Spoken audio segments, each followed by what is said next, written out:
What's up, Hey, Dave? Todd, how you doing? Good. How are you?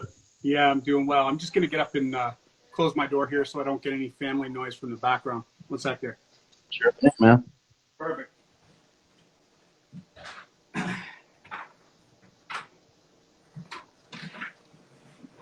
I'm just going to, Todd. I'm just going to slip out and try and hop on my computer here You instead of the can't do it phone. on the computer, only the phone. Only the phone. Yeah, Okay. yeah. Cool. All right. Okay. Well, we'll see if this keeps Yeah, up. it'll It be keeps fine. wanting to. Um, close on me, but we'll give it a go here. Let's see. Perfect. Awesome, man. Okay. Yeah, as long as it's done close. So I'm here with Dave Fretz, is Todd Atkins, and Dave. For people that are watching this, who, if there's anyone who doesn't know who you are, maybe you could introduce yourself. Yeah, for sure, man. Well, firstly, thanks very much for your time and having me come on the show. I've watched lots of guests in the past, and of course, we have a very, very common love for all things combat sports. So I'm always interested in what you're up to. But I have been a combat sports fan for as long as I can remember, from watching boxing with my dad as a kid, and then jungle fights and things like that out of Brazil before the UFC really hit the scene, and Pride and things like that. But then, honestly, as soon as UFC 1 hit and we started to see some of it over here in North America, it really blew up for me. I remember going to Blockbuster Video after seeing UFC 1 at a friend's house, and just I think there was three of them out by then, and I just watched everything back to back twice in a row. I was floored by what I was seeing, and I've been hooked ever since, actually. So, yeah, and then a little bit of background on myself. Just I'm a graphic designer. I've worked in the entertainment industry for years. It was music for 10 years before I got into the sports end of things, and all this fight art that I've been doing didn't start until the lockdown. I had some free time. Um, Shout out to Imposter Edits on Twitter. I saw him doing some stuff, and I thought, hey, that's kind of cool. I want to try that. And so it honestly just started as a hobby because I'm a fan. At the base of everything, I'm just a fan. So yeah, so that's a little background on me. Let's talk about the stuff you were doing in the music industry first, or maybe let's talk about when you kind of started designing, maybe. Yeah, okay. So actually, I've always been. I went to school for marketing, sales and marketing, and I was working at the promotional end of things in marketing in music in Canada. I'm up in Canada here, just outside Toronto. I grew up in the Toronto, Ontario area, and I used to do a lot of booking of different artists and talent for festivals and shows and things like that. And then I did some artist PR, public relations, and things like that. And I started to work with a lot of young independent bands, booking them in festivals and local area around me here. And a lot of them didn't have a photographer or artist. And so honestly, I picked up the digital camera, and I've always been artistic in terms of my drawing and my painting and stuff like that, which I don't do a lot now because of all the digital tools. And I just ran into a band that really needed somebody to do their art for a CD, and they had nobody. And so I fumbled my way through it, and figured out that I really enjoyed the process a lot.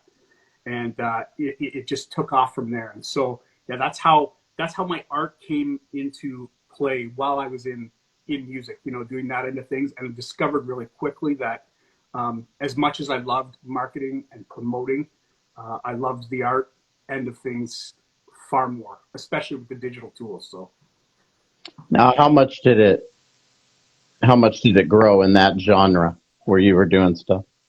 yeah, it grew quite a bit. But if anybody really knows the music industry, especially the independent end of things, there's not a whole lot of money there.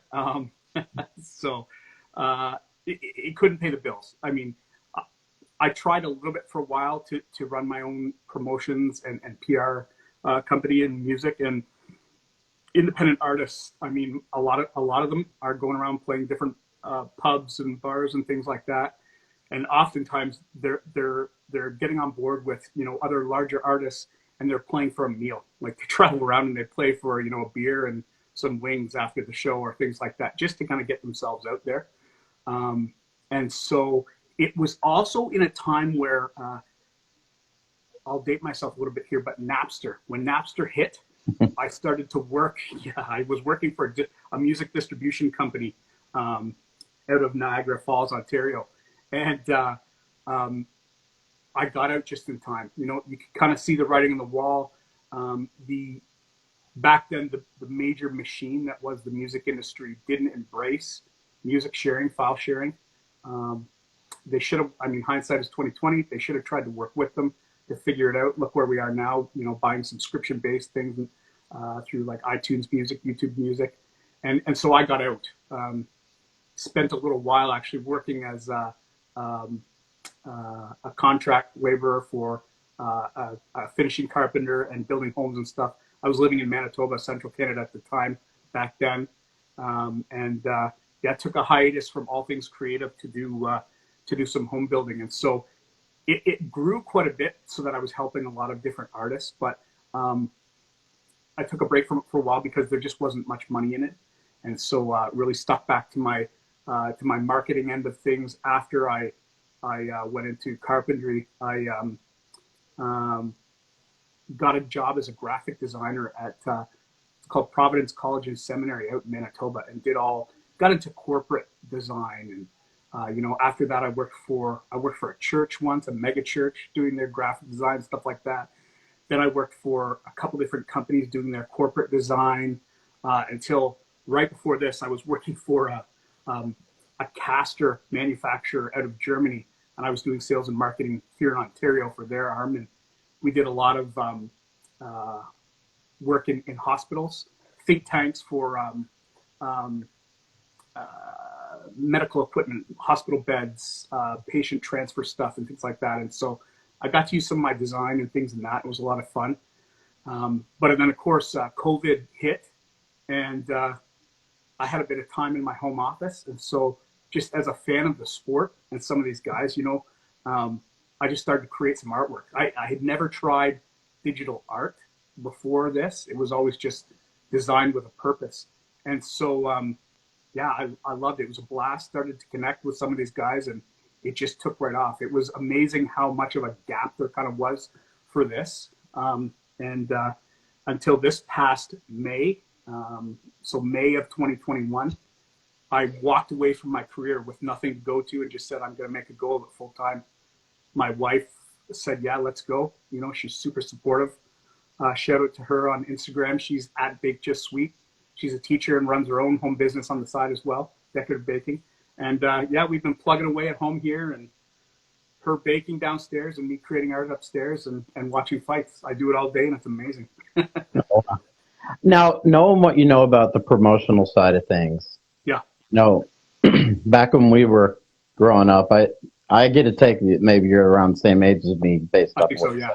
You know, concerts are pretty cheap, and now because musicians can't, is that why the concert tickets are so much now? Because they just can't make money selling records? Yeah, so here, yes, exactly. So here's what happened. So back in the day, like back when we were kids and teenagers going to concert, if you were buying a concert ticket, 100% of those, the sale of that went to the band. That's how they made their money. And as a band going out on the road, they actually had to buy their album, all their merch in terms of the music, they actually purchased from their label. So they had to buy their own album, of course at a discount, but they had to buy it from their label and then sell it for a profit because the label actually owns the rights to the music. Whereas as soon as the industry got really disrupted and flipped upside down because of file sharing, now the labels were starting to sign deals with the bands and taking a percentage of ticket sales on concerts and things like that to try and sustain themselves and kind of keep things going. And then they were in turn giving artists, you know, portion of their music, a larger portion of their music sales, and trying to work out those things. But we've seen such a huge shift there, is that the power is all in the hands of the artist now. Like at one point, I remember the first time seeing it, Radiohead put out an album for free. They just put it online and said, We want you to share it, pass it around, share it, you know. And for somebody that could afford to do that, it was huge. Wu-Tang Clan sold one file, one album. They only made one, sold the file, and some guy bought it for just over $1 million, you know, US. So you got into all these things where all of a sudden artists and independent entertainers had all the power. So we're starting to see a real shift with that. I think you're going to see that in the fight game as well too, with NFTs and a lot of sort of those things.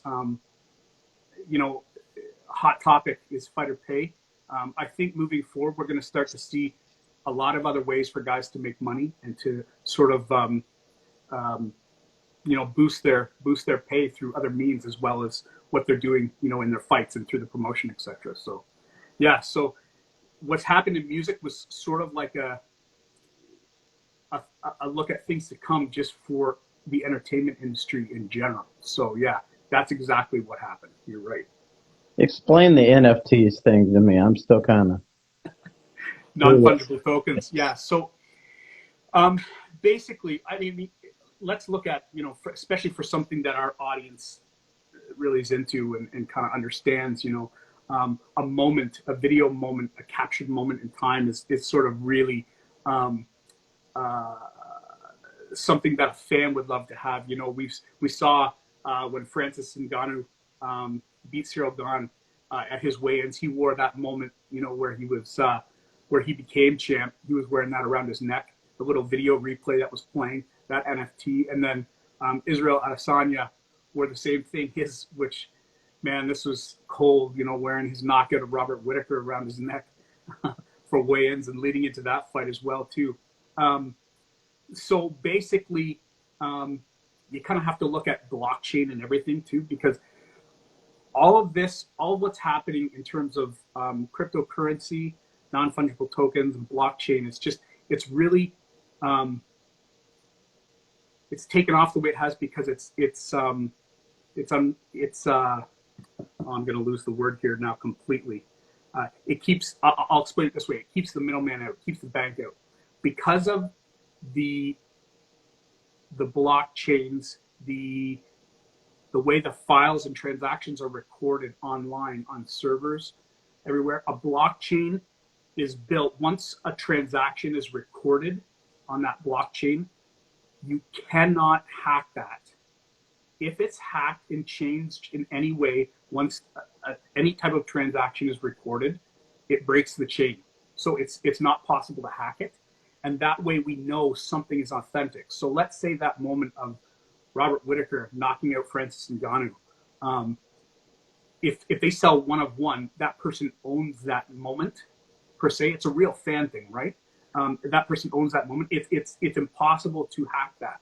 And then a fan could say, well, yeah, so what? I can watch the video of that anytime. The biggest thing with NFTs is they can have what's called a smart contract, which is simply a code written into the back end of that, where, for example, let's say it's a piece of art, like myself, the artist receives a portion of the sale. The athlete, let's say I did something of Calvin Cater or Phil Rowe or something like that. The athlete receives a portion of that sale, which is huge for these athletes. And then every time a subsequent sale happens after the initial floor price and something's launched like that, there is income still coming in, secondary sales to the artist and the athlete. So they're making money constantly. Every time it's sold or traded, they receive a portion of those proceeds. And with that smart contract written back in there, you could say, like, Calvin Cater could put out one that says, like, you know, anytime I'm fighting on a pay-per-view, I will give you a front row seat. So whoever holds that NFT of Calvin has a lifetime of front row seats for Calvin Cater fights, you know, or you can help me choose my walkout song. I mean, it's limitless. You can do whatever you want. Anybody that kind of follows NFTs and things like that, if they follow Gary Vee, I mean, like he did he did a couple things on his where, you know, you could win like 2 hours of basketball time to just go shoot basketball, you know, play some hoops with Gary Vee and pick his brain about ideas for your business and stuff like that. So people are getting really creative with the utility and these smart contracts behind them. and that's where the value is. So it's a wild world, man. We're in for some crazy stuff coming our way, and I'm really excited. Like, if you've ever seen the movie Ready Player One, have you ever seen that one? I haven't seen it. You know, I've seen like previews of it, but I haven't seen it. Yeah, like if you watch that, you'd love it too, because it's a real ode to 80s pop culture, like growing up, tons of like Shining references, video games from that age and things like that. It's a lot of fun. But I mean, with the metaverse, we're headed there. Like, you know, we've seen huge strides in 3D virtual reality stuff and things like that. And we're actually headed for all that. So it's kind of crazy. It's a lot of fun. And these things are like this big, or? The NFTs? Yeah. I mean, they're all sized, like they're digital files. So, I mean, it don't necessarily have to be, you don't really think of it as a physical thing. Like I have, for example, I bought some of the UFC Strike NFTs. I've got a Francis Ngannou one. I've got a Paddy Pimblett, his debut. A few of them on there, right? And Montana De La Rosa, I've got her last knockout, her victory. It's a digital file. So, I mean, you know, I can sort of blow it up on my computer screen as well, too. They're digital. They're digital moments. They're digital pieces of art. It's like a trading card in a digital file. That's an easy way to think of it. And then the real... Sorry, what's that? Do you turn it on and off? No, I mean, it just kind of exists sort of the way, think about your recorded lives on your IG profile. There they sit, there they are, you know? And now think about maybe one day you've got some real estate, some space in the metaverse. I'm sorry, I'm going down a rabbit hole here, but yeah, like you could have a trophy case and keep these things in a trophy case in the digital metaverse, you know, and some pretty wild stuff in there. So it's pretty interesting, but it has taken me months of reading and looking and digging to kind of figure all this stuff out. So, no, I mean like the one you have. Is it a file that's a minute long that just loops and loops and loops and loops? Yes. Yeah. Yeah. Okay. Yep. Yeah. So it's always on. Yeah, there's small moments like 10 seconds, if that. So yeah. It doesn't need a battery or anything? There's no physical. I don't even have a physical anything. It's a file. It's right. You can, like if you held one up right now, it would be showing. I can't. There's nothing to hold up. It's an actual digital file on my computer. Oh, okay. See, I'm clueless about this stuff. I saw stuff and I wasn't really paying much attention to it. I had heard that these guys were doing it, but yeah. I thought it was maybe like some sort of little token you could buy or something. No. I had no clue what it was. Yeah, everything is digital now, so it's a really sort of strange new world we're getting into here, man. Yeah, for sure. How much are these things going for? Okay, so let's talk about like UFC Strike, for example. If you buy a starter pack, it's $50 and you get 3 fighter moments in there, and you have, it's less than 1% chance, but there's a chance to get like there's a gold moment, like a championship moment or something like this, where you get these gold moments, and there are fewer of those created, and there is a lot more value in those championship moments. So, but it's like opening. Honestly, it's like opening a package of sports cards and hoping for, you know, like a signed card or a rookie card of Michael Jordan or something like that. Yeah, so it's a lot of fun, man. Yeah, I had no idea what it was. So, and I see a lot of fighters are pushing these things now. Yeah, yeah. Well, they have some opportunity to make some money off these too. So it's good to support this stuff too, because the fighters actually can earn from these, which is great to see. So other means of revenue for them. Now let's kind of get into your start in MMA. I know you said it kind of happened during the pandemic. Maybe walk me down the beginning of it. Yeah. So my job previously in sales and marketing in the medical field, I was going out to see. I had like a portfolio of customers and clients that I was seeing, and so I would go out on the road and go see my clients. And as soon as the pandemic hit, I couldn't. So I was pinned down to my office. So I did, sort of what I could as an outside sales guy from my computer and through email and stuff, but I had a lot of time. And so I started to watch fights. And as I got into the social media end of things with MMA and combat sports, I started to notice this fan art. And I thought, that's kind of cool. And I just thought, with my background in graphic design, I bet you I could come up with some pretty cool things. And so I just started to learn. The first piece that I did sort of like a Grand Theft Auto knockoff of the BMF match between Jorge Masvidal and Nate Diaz. And I just threw it out there, and a bunch of people liked it. And I thought, this is kind of fun. And for anybody that's into social media, you know how addictive it can be to have people sort of click that like and affirm what you're doing. And so I started to do more. And the first person, Mark Coleman, shout out to the legend Mark Coleman, started to pay attention to what I was doing and encouraged me with my art and things like that. He, as soon as I started to get noticed from some of these guys that, I had idolized and loved to watch, that really set things going, At the same time that I started this art, I thought, okay, there's business here. So I started something else on the side. It was called Solo Shoes. And I started to take actual running shoes. Usually it was a pair of Air Force One lows, Nikes, all white. And I would paint and draw on them and create custom designs. And so I started to sponsor fighters that way by giving them free pairs of shoes. I would buy the shoes and then design stuff on them. So I did for Joe Giannetti.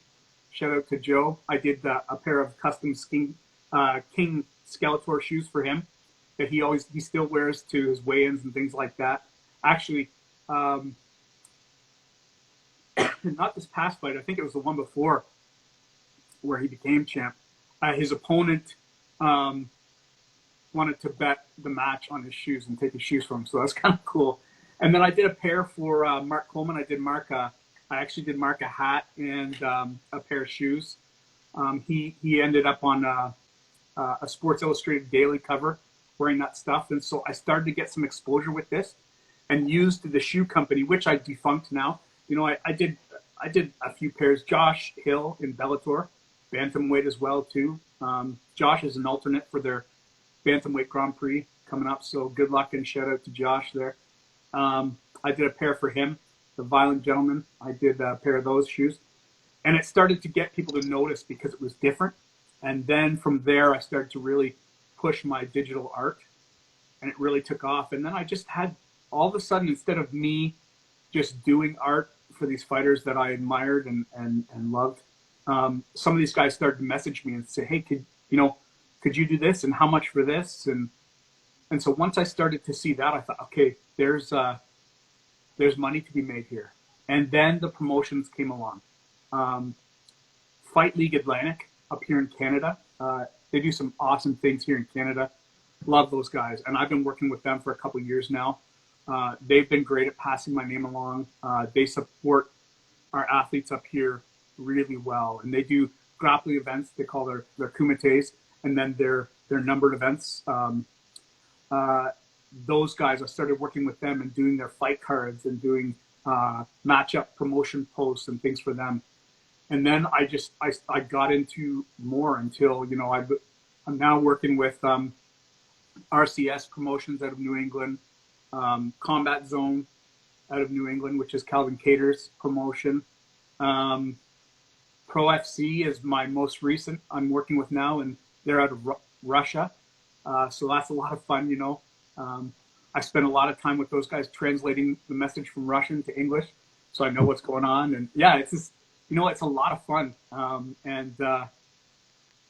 Quickly I found that there was this gap that needed filling in the fight game, and I found a role for myself and a spot to fit in. And actually, recent guest with YouTube, Dylan Smith.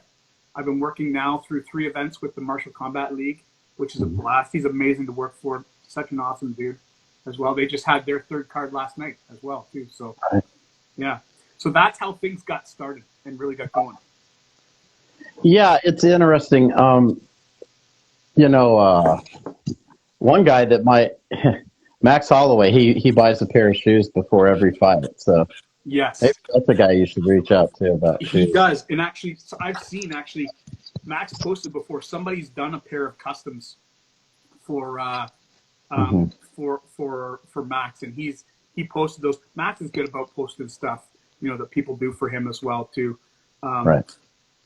Lots of people here giving me a shout out. I just want to say hey and thanks for coming in here. I see the messages, but if I concentrate too hard on them, I'll get lost. Um, but yeah, Max does a lot of that stuff.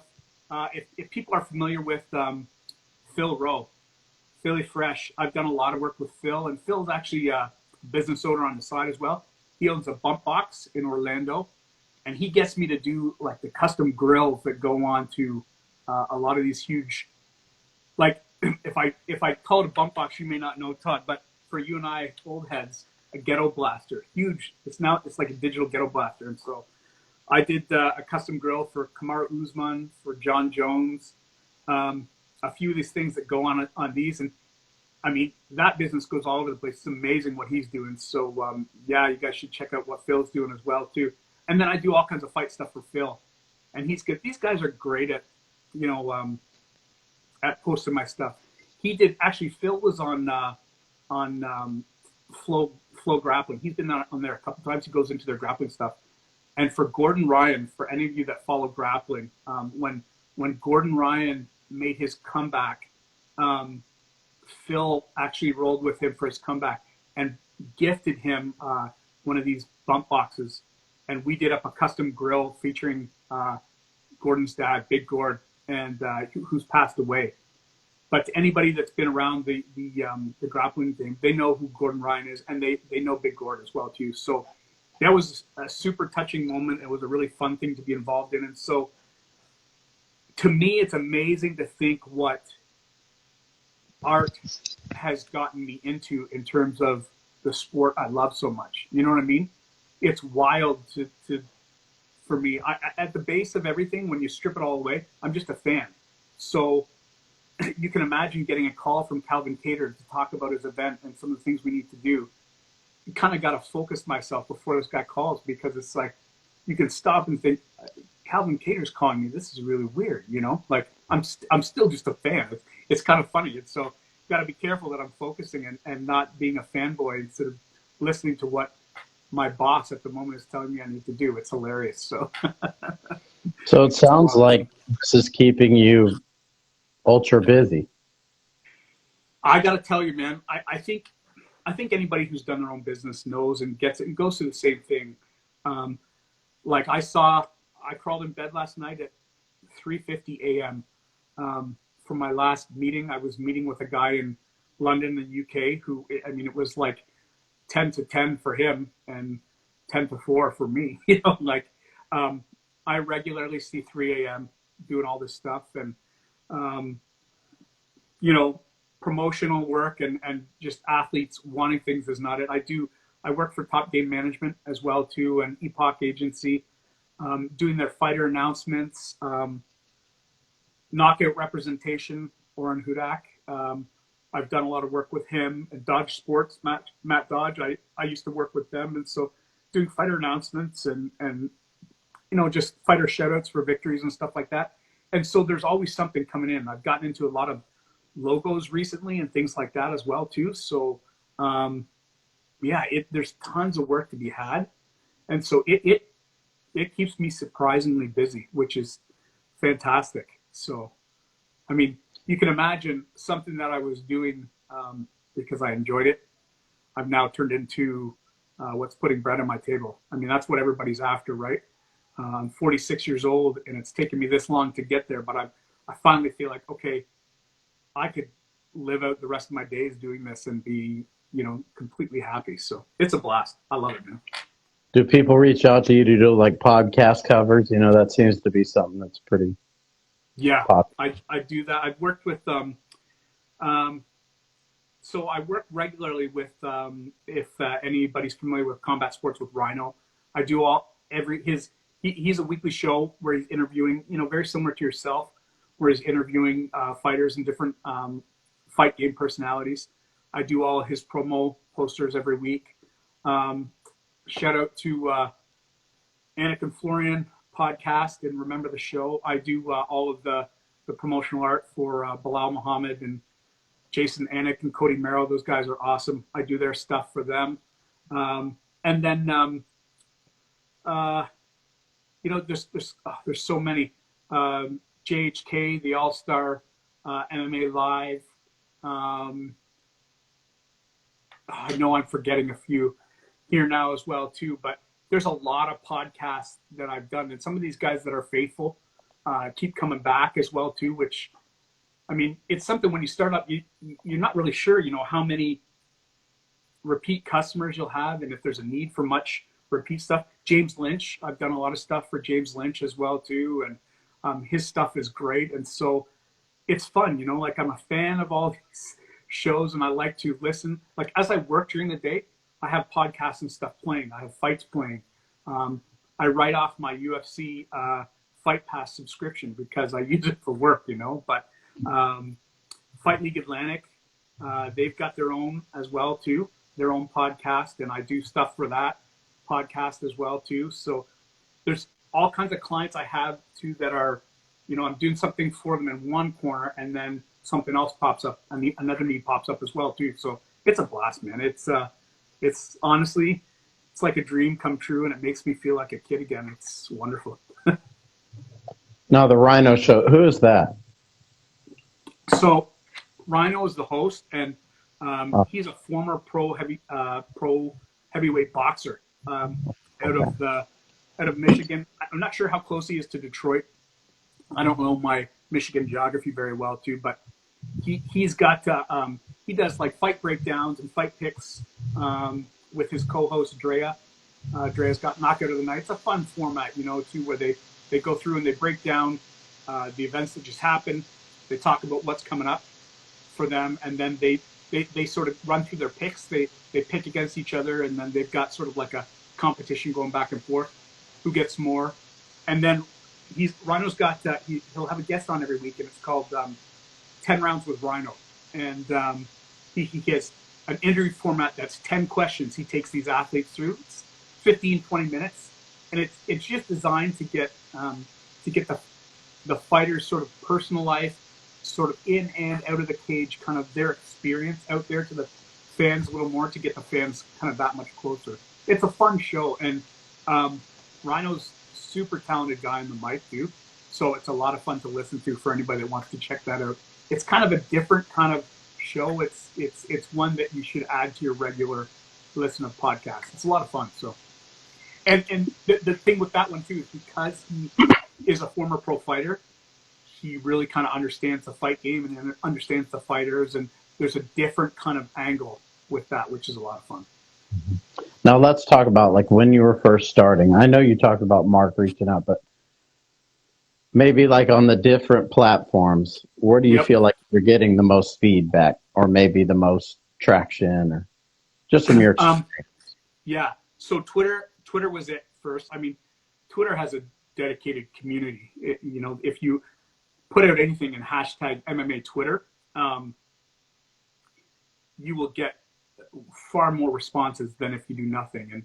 And what I really started to do on there was, there's a small contingent of artists that do fight posters, and that's maybe not necessarily my thing.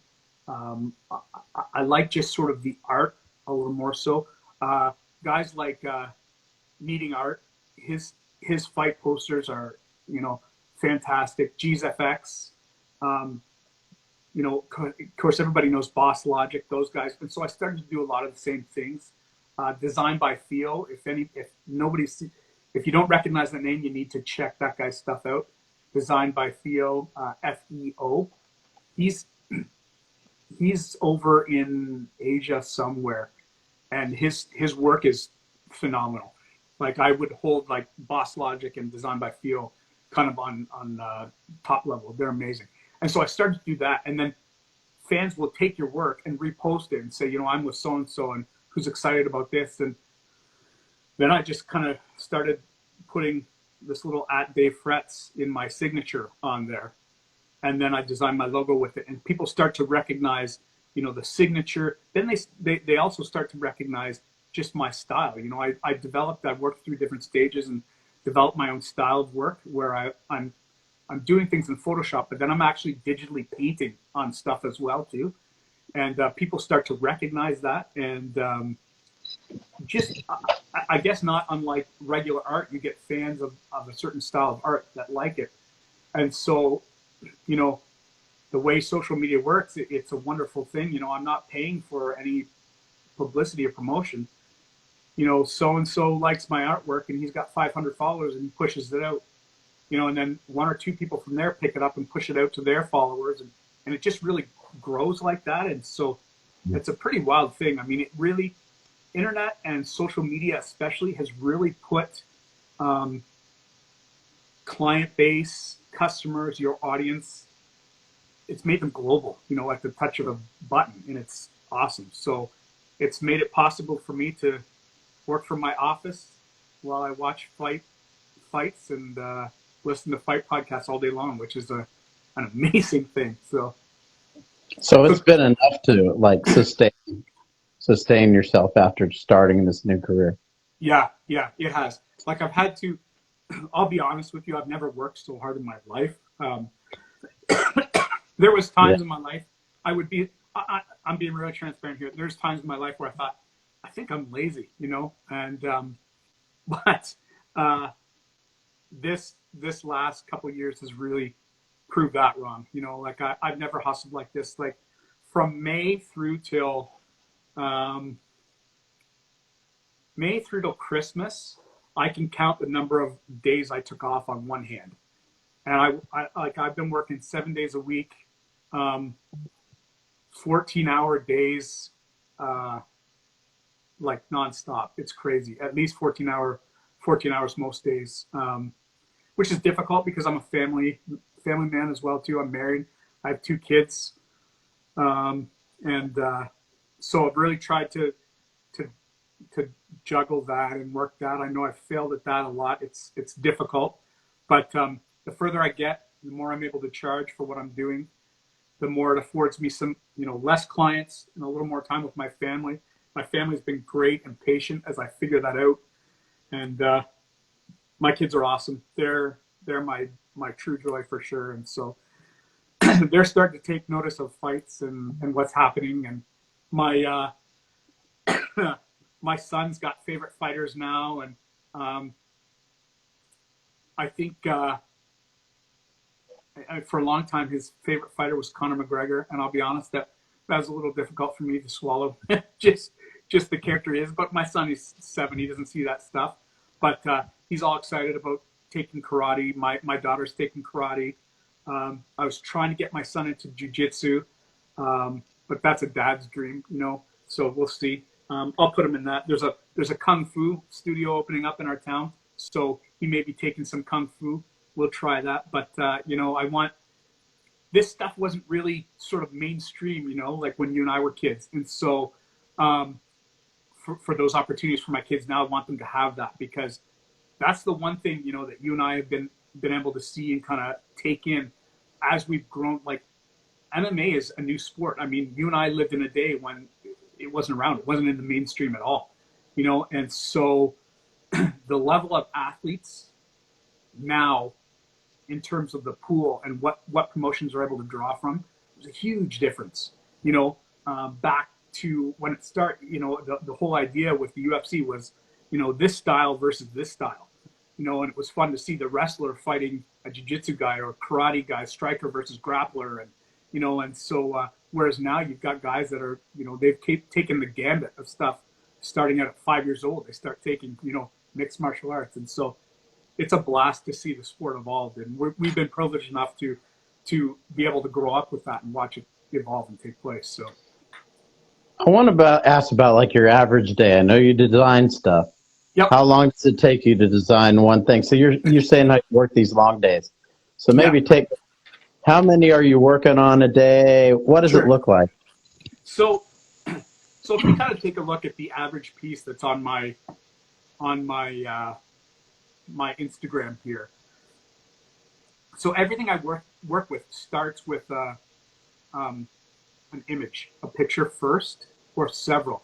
So if I mean, I got to stop and shout out here all the photographers that I've worked with, because without those guys, it doesn't take place.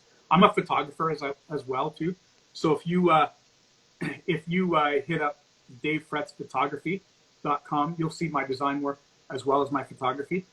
But MMA is relatively new. I've only been to a few live events, and so I haven't got a chance to shoot. And I'm in Canada, so local to me, I mean, there's some local UFC athletes, but not a lot. And, you know, Bellator, like Josh Hill doesn't live far from me. I've been to the gym. And Sam Stout and Mark Hominick, their gym, and we got a couple fighters out of there. Adrenaline is in London, and that's about 55 minutes from where I'm at as well, too. So, you know, there's a few, you know, prominent gyms and great gyms around this area as well, too. Jeff Jocelyn. It's been a while since he's been in the UFC, but he's in Hamilton. I went and rolled there a couple times. Good dude. And so I have to go and hunt for my pictures first, right? So I'll spend, you know, it can be hours, honestly, piling through different photos of athletes and things like that. Get my selection of photos. And then I have to go through and quite often cut the fighters out of the photos. And then I play with all kinds of different filters. I make my own custom paint brushes in Photoshop as well. So I'll photograph different things. Like, let's say I'll take ink, wet ink, and blow it through a straw onto white paper. And I'll take a picture of that, put it into Photoshop, and there's a process I can do to actually make that a paintbrush, so I can paint with that ink spray all over it. I can click a button and it does that exact pattern, or I can paint with it and smear it and stuff like that. So I do that. I take pictures of my own textures and things that I use in the background. So there's a lot of stuff sort of that happens kind of outside of the computer as well too, first before I start. And you build up a library of these things, right? So, and then once I've kind of cut the fighters out, and then I start to paint on the images, add filters, I paint on them. I have this big sort of tablet and then this stylus pen that I use to kind of draw and paint on the images with. It's basically like a mouse, only it's pressure sensitive. So you can use a paintbrush on it and it actually looks like a paintbrush as you go. So I do that. You know, I can do some, if I'm doing some basic things, and it's hard to see if somebody's doing something basic on an image with what I'm doing, as opposed to something that's really complex. Sometimes it'll only take me an hour to do one of those images. I can crack something in an hour, or there's a couple that I've done, you know, that over a couple days. Like I'll work on one piece all day.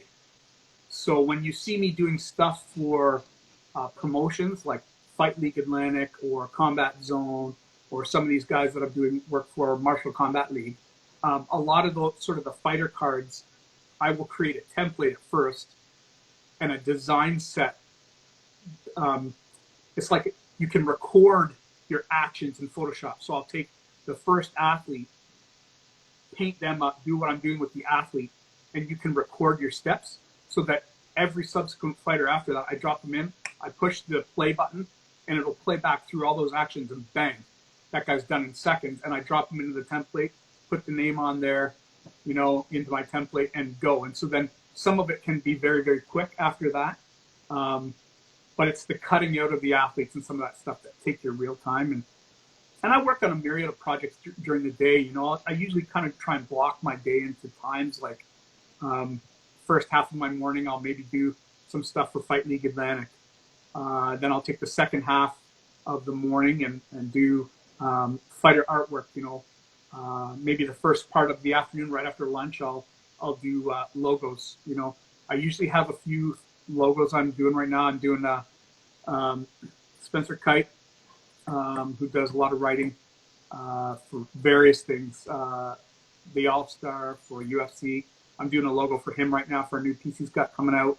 I'm doing a logo for a guy out of Sweden who's really involved in kind of the underground fight scene. That's something I've been getting into really recently. Shout out to Kings of the Street, Ascari. I'm wearing an Ascari tracksuit gear. Their fight gear is amazing.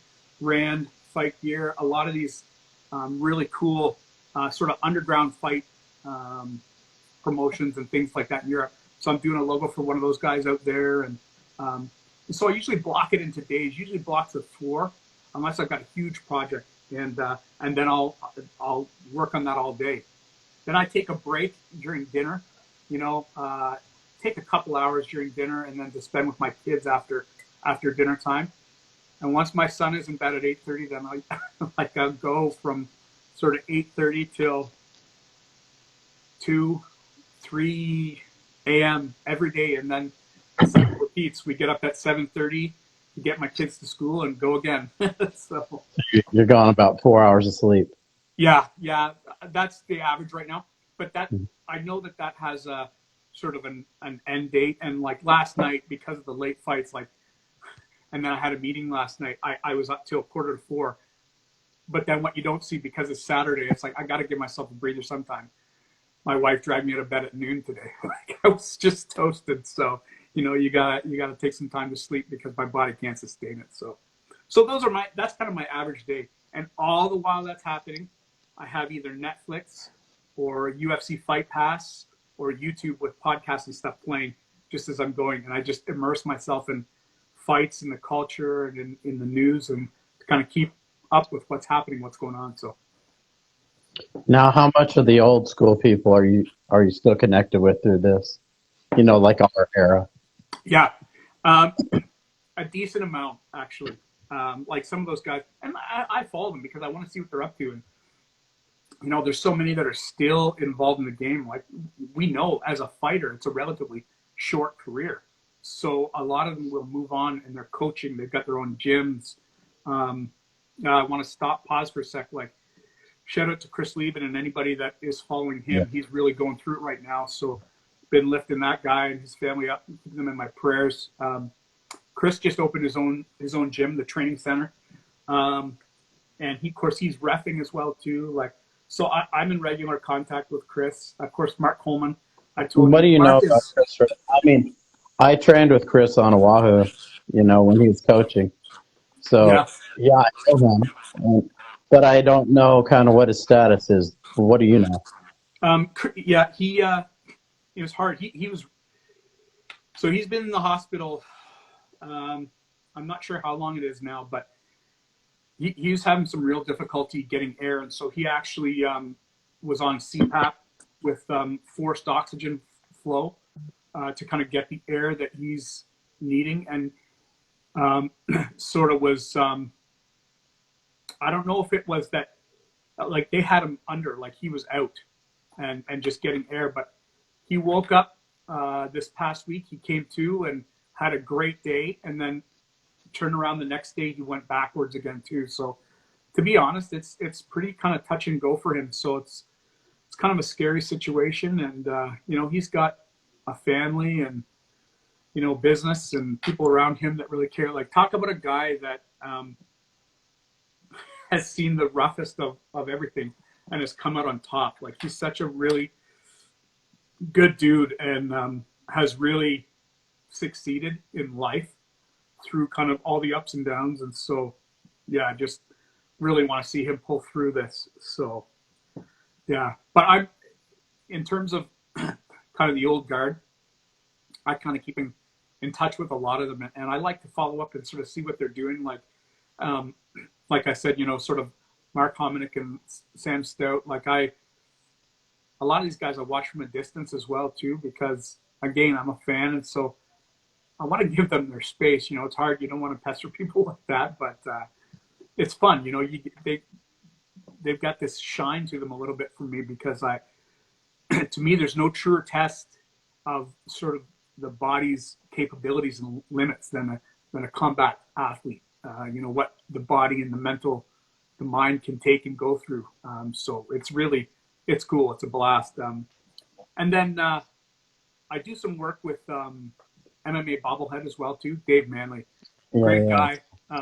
You see behind me, there's the Olympic Daniel Cormier, and then I've got all these bobbleheads over here. So I worked with Dave doing the artwork for both Daniel Cormier.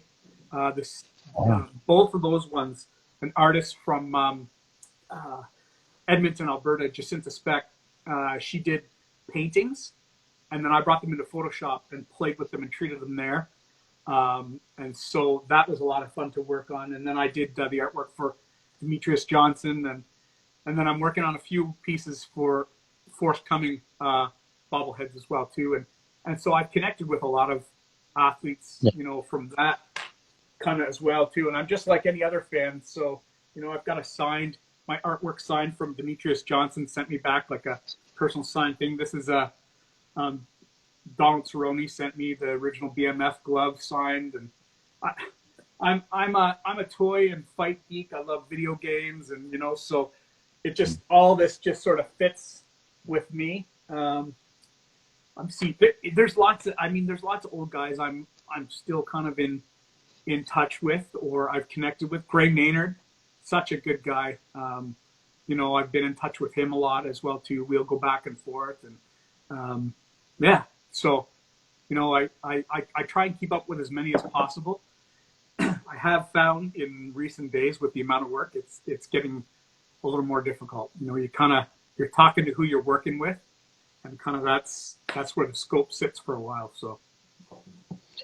Yeah, I mean, that's kind of the same with me. You know, I've been able through this podcasting. I mean, I didn't know everyone. Yeah. That was on my show. You know, so. Yeah. That's a lot of fun. Amazing to make all these connections. Yeah. How long has your show been going, Todd? 2 years. Okay. The same thing. So you probably started around the same time that I started doing artwork and stuff like that as well. Yeah, I mean, I have friends who told me I should do something like this because, you know, back in the day I did a little bit of it, not for any publications or anything. I did some stuff for this guy Josh Hedges. He had a website called ufight.com. I did a few there. My friends on Oahu, we would talk about fights and stuff. And so I had this one friend, he saw some of the guys that were covering the sport, and he was like, you probably could have done that too if you had wanted to, you know. And I was like, well, you know, I'm working and doing other stuff. You know, why would I want to do that? Yeah. And then you started. Yeah, maybe I'll just do something like this and see if people like it. You know, that's kind of what for sure. Now, Josh Hedges, is that the photographer as well? Yeah. Okay. I thought I recognized the name. Yeah, too. I'm a big fan of his work as well too. So I'm sure I know I've tagged him in a couple times where I've known specifically, okay, this is a Josh Hedges piece, and so I've had stuff that I've designed only ever for fun with his stuff, but that I've put up and put out there. So, which is really cool. Oh, that's neat, man. Yeah, I don't know if I know he was working for the UFC, but I don't know if he still is or not. I don't know. I haven't seen his name around, you know? Yeah, I don't know. And like a lot of those guys that do sort of the like Mike Roach, Josh Hedges, those guys that do Lucas Noonan for Bellator and has done that. A lot of those guys aren't known to fans unless you're kind of a photography junkie as well too. Like fans are throwing these photos around and passing these around, and to them this is an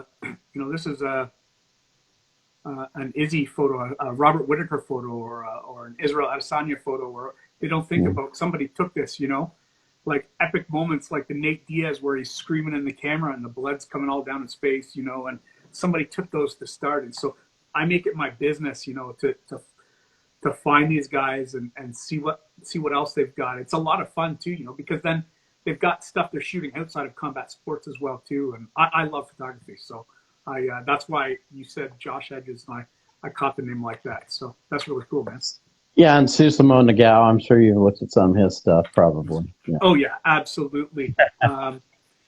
Esther Lynn, you know, I mean, she's taken some epic photographs, and you know, like talk about there's one, I can't remember who it is, where you know there's a big group of people surrounding something, and she climbed up in the rafters and shot down over top of it. Like some of these people are doing some pretty awesome work out there, and you know, she hasn't been as active anymore. I think she's moved on to other things, but you know, like a lot of my favorite photos, like Esther Lynn has taken, and yeah, so I love a lot of these photographers. Their stuff is great. Yeah, a lot of people don't realize, like you're saying, people may not know these names. Even Sean Shelby, Sean Shelby was a website. He's Yep. the Ring Report. Yeah. Remember, he had a little forum there. He was always on it. Yep. Now he's one of the guys. Yep. Behind the scenes and stuff. I think this is a funny industry too, and because it's still, honestly, really, because it's still in its infancy, really, because it's within our lifetime, we all started out as fans somehow, and have Right. built it up to what it is. And I mean, everybody's from the media to whatever. We're all fans at some point, and that's why we get into it. So it's full of fans that are propping it up and helping give these guys a platform to go and to show this. So yeah, it's a blast. I love it. I love to be part. It's great. Now, as we're kind of winding this interview down, I always like Yeah. to let people kind of leave people that are watching it with something. What you would want to leave them with? You know what? I got to really say thank you to everybody out there that has followed me and shared my artwork. Todd, thanks to you for having me on here. I mean, I could talk fighting and MMA and combat sports all day long, every day. My poor wife, it drives her crazy. But shout out to Rhino and the Rhino gang, to Fight League Atlantic, Pro FC, Combat Zone, New England Cartel, right here. New England, I have to say this, the New England fight scene has been amazing to me, and I really appreciate those guys. Tyson Chartier, Calvin Cater, Rob Font, Pags, Tom Pagriello, Hope Tom, I said your last name right there, Nick Fiore, all those guys have been so good to me. RCS Promotions, even I did something for Cage Titans 50, some anniversary artwork for those guys. CES MMA, they have a really vibrant fight community there, with some neat promotions and all kinds of stuff happening often. They've been great to me.